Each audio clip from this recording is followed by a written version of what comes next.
ನಮಸ್ಕಾರ ಸ್ನೇಹಿತರೆ, ನಾನು ನಿಮ್ಮ ಪ್ರೀತಿಯ ಲತಾ ನವೀನ್. ಸ್ನೇಹಿತರೆಲ್ಲರೂ ಕೂಡ ಹೇಗಿದ್ದೀರಾ? ಚೆನ್ನಾಗಿದ್ದೀರಾ ಅಂತ ಭಾವಿಸ್ತೀನಿ. ನಾನು ಕೂಡ ಚೆನ್ನಾಗಿದ್ದೀನಿ. ಸೊ ನೀವೆಲ್ಲರೂ ಕೂಡ ಚೆನ್ನಾಗಿದ್ದೀರಾ ಅಂತ ಭಾವಿಸ್ತಾ ವಿಡಿಯೋನ ಪ್ರಾರಂಭ ಮಾಡ್ತಾ ಇದ್ದೀನಿ. ವಿಡಿಯೋನ ಪ್ರಾರಂಭ ಮಾಡೋಕ್ಕಿಂತ ಮುಂಚೆ ಫಸ್ಟ್ ಟೈಮ್ ನನ್ನ ಚಾನಲ್ ನೋಡ್ತಾ ಇದ್ದರೆ ತಪ್ಪದೆ ಹೋಗಿ ಸಬ್ಸ್ಕ್ರೈಬ್ ಮಾಡ್ಕೊಳ್ಳಿ. ಹಾಗೆ ನಿಮ್ಮ ಫ್ರೆಂಡ್ಸ್ ಆ್ಯಂಡ್ ಫ್ಯಾಮಿಲಿ ಜೊತೆಗೆ ಈ ಒಂದು ವಿಡಿಯೋನ ಹಂಚ್ಕೊಳ್ಳಿ. ಗೃಹಲಕ್ಷ್ಮಿಯರು ಯಾರೆಲ್ಲ ನನ್ನ ವಿಡಿಯೋನ ಪೂರ್ತಿಯಾಗಿ ನೋಡಿ, ಯಾಕೆ ಅಂದರೆ ಈ ವಿಡಿಯೋದಲ್ಲಿ ಗೃಹಲಕ್ಷ್ಮಿ ಯೋಜನೆಯ ಒಂದು ಬಿಗ್ ಅಪ್ಡೇಟನ್ನು ಕೊಡ್ತಾ ಇದ್ದೀನಿ. ಅದ್ರ ಜೊತೆಗೆ ಸೊ ನಿಮ್ಮ ಫ್ರೆಂಡ್ಸ್ ಆ್ಯಂಡ್ ಫ್ಯಾಮಿಲಿ ಜೊತೆಗೆ ಈ ವಿಡಿಯೋನ ಪ್ರತಿಯೊಬ್ಬರಿಗೂ ಕೂಡ ಶೇರ್ ಮಾಡಿ. ಯಾಕೆ ಅಂದರೆ ಈಗ ನೀವೆಲ್ಲರೂ ಕೂಡ ಗೃಹಲಕ್ಷ್ಮಿ ಯೋಜನೆ ಹಣವನ್ನು ಪಡ್ಕೊತಾ ಇದ್ದೀರಾ. ತುಂಬ ಜನಕ್ಕೆ ಹಣ ಬಂದಿಲ್ಲ ಅಂತ ಹೇಳ್ತಾ ಇದ್ದೀರಾ. ಕೆಲವರು 29ನೇ ಕಂತಿನ ಹಣನೇ ಬಂದಿಲ್ಲ, 28ನೇ ಕಂತಿನ ಹಣನೇ ಬಂದಿಲ್ಲ, 30ನೇ ಕಂತಿನ ಹಣ ಬಂದಿಲ್ಲ, 31ನೇ ಕಂತಿನ ಹಣ ಬಂದಿಲ್ಲ ಅಂತ ಸಾಕಷ್ಟು ಜನ ಸಾಕಷ್ಟು ಪ್ರಶ್ನೆಗಳನ್ನು ನಿನ್ನೆ ವಿಡಿಯೋದಲ್ಲಿ ಒಂದು ಅಪ್ಲೋಡ್ ಮಾಡಿದ್ದೀರಾ.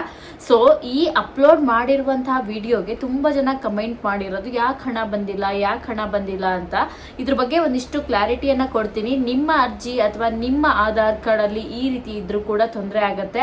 ಅದು ಏನು ಅನ್ನೋದನ್ನ ಕಂಪ್ಲೀಟ್ ಆಗಿ ನೋಡ್ತಾ ಹೋಗೋಣ. ಸೊ ವಿಡಿಯೋನ ಎಲ್ಲೂ ಕೂಡ ಸ್ಕಿಪ್ ಮಾಡದೆ ಕೊನೆವರೆಗೂ ನೋಡಿ. ಅರ್ಧಂಬರ್ಧ ವಿಡಿಯೋ ನೋಡಿದ್ರೆ ನಿಮಗೆ ಕಂಪ್ಲೀಟ್ ಆಗಿರುವಂತಹ ಮಾಹಿತಿ ಸಿಗೋದಿಲ್ಲ. ಸೊ ಮೊದಲನೇದಾಗಿ ಹೇಳಬೇಕು ಅಂದರೆ ಇವತ್ತು ನಾನು ನಿಮಗೆ ಗೃಹಲಕ್ಷ್ಮಿ ಯೋಜನೆ ಅಪ್ಡೇಟನ್ನು ಕೊಡ್ತಾ ಇದ್ದೀನಿ.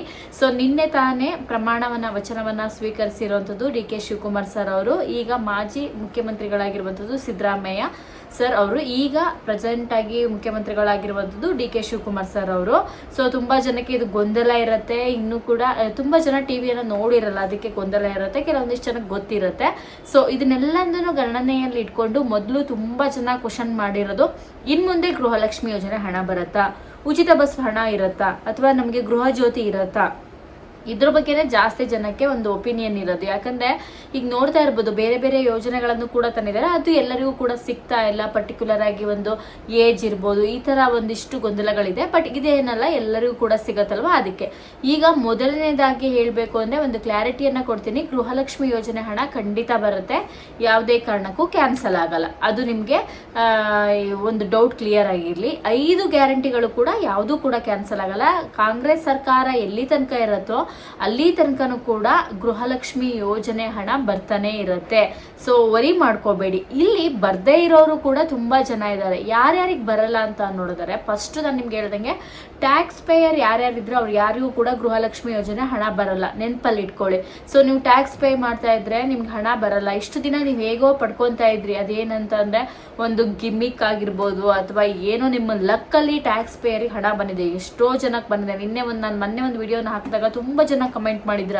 ಸೊ ನಮ್ಮನೆ ಹತ್ರದಲ್ಲೇ ಟ್ಯಾಕ್ಸ್ ಪೇ ಮಾಡ್ತಾ ಇದ್ದಾರೆ, ಹೌದು ಅವ್ರು ಚೆನ್ನಾಗಿದ್ದಾರೆ, ಆದ್ರೂ ಅವ್ರಿಗೆ ಗೃಹಲಕ್ಷ್ಮಿ ಯೋಜನೆ ಹಣ ಬರ್ತಾ ಇದೆ, ರೇಷನ್ ಕಾರ್ಡ್ ಸಿಗ್ತಾ ಇದೆ, ಅವ್ರಿಗೆ ಪ್ರತಿ ತಿಂಗಳು ಅಕ್ಕಿ ಸಿಗ್ತಾ ಇದೆ, ಅವರು APL ಕಾರ್ಡ್ ಪಡ್ಕೊಳೋ, ಈ ಥರ ಸಾಕಷ್ಟು ಗೊಂದಲಗಳಿದೆ. ಆದರೆ ಈಗ ಮುಖ್ಯಮಂತ್ರಿಗಳಾಗಿರುವಂಥ ಸಿದ್ದರಾಮಯ್ಯ ಸರ್ ಈ ಹಿಂದೆನೆ ಬಿಫೋರ್ 4-5 ಡೇಸ್ ಹಿಂದೆನೆ ಇಲ್ಲಿ ಮುಖ್ಯಮಂತ್ರಿಗಳ ಬಗ್ಗೆ ಚರ್ಚೆ ನಡೀತಾ ಇತ್ತಲ್ಲ, ನಾನಾಗಬೇಕಾ, ನೀವಾಗ್ತಿರೋ ನಾವು ಆಗ್ತಿರೋ, ಆವಾಗಲೇ ಮುಖ್ಯಮಂತ್ರಿಗಳಾಗಿರುವಂಥ ಡಿ.ಕೆ. ಶಿವಕುಮಾರ್ ಸರ್ ಅವರು ಒಂದು ಅನೌನ್ಸ್ಮೆಂಟು ಅಥವಾ ಒಂದು ಇದರಲ್ಲಿ ಹೇಳ್ಬಿಟ್ಟಿದ್ದಾರೆ. ಏನಂತ ಅಂದರೆ ಒಂದು ಸಭೆಯಲ್ಲಿ ಏನಂತ ಅಂದರೆ, ಗೃಹಲಕ್ಷ್ಮಿ ಯೋಜನೆ ಅರ್ಜಿಗಳನ್ನು ನಾನು ಚೆಕ್ ಮಾಡಿಸ್ತೀನಿ, ಇನ್ನೊಮ್ಮೆ ಮರುಪರಿಶೀಲನೆ ಆಗುತ್ತೆ, ಅದರಲ್ಲಿ ತುಂಬ ಜನಕ್ಕೆ ಹಣ ಬರೋದು ಸ್ಟಾಪ್ ಆಗುತ್ತೆ ಅಂತ ಅವರು ಸ್ಟ್ರೈಟಾಗಿ ಹೇಳ್ಬಿಟ್ಟಿದ್ದಾರೆ.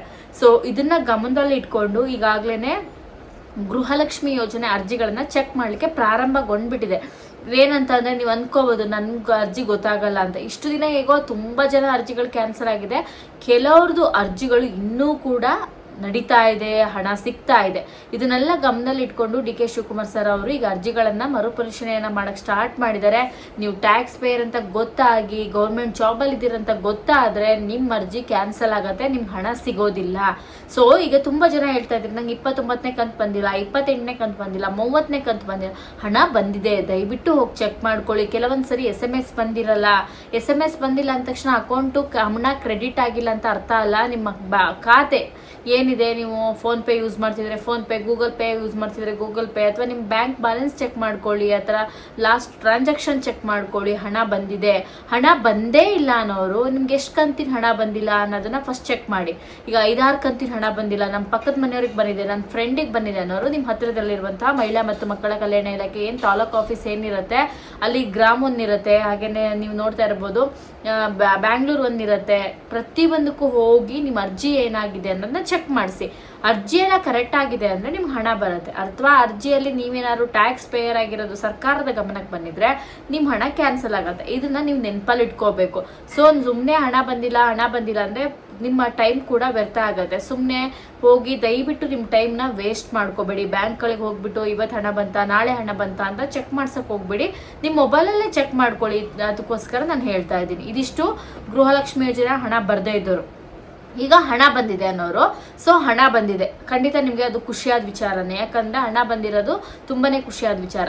ಆದರೆ ನೀವು ಹಣ ಬಂದಿರೋರಲ್ಲಿ ಯಾರಾದರೂ ಒಬ್ಬರು ಟ್ಯಾಕ್ಸ್ ಪೇಯರ್ ಆಗಿದ್ರೆ ನಿಮ್ಮ ಅರ್ಜಿ ಕೂಡ ಕ್ಯಾನ್ಸಲ್ ಆಗುತ್ತೆ. ನೀವು ಯಾವುದೇ ರೀತಿ ಟ್ಯಾಕ್ಸ್ ಪೇಯರ್ ಅಲ್ಲ ಅಂದರೆ ಡೆಫಿನೆಟ್ಲಿ ಆಗಿ ಬರುತ್ತೆ.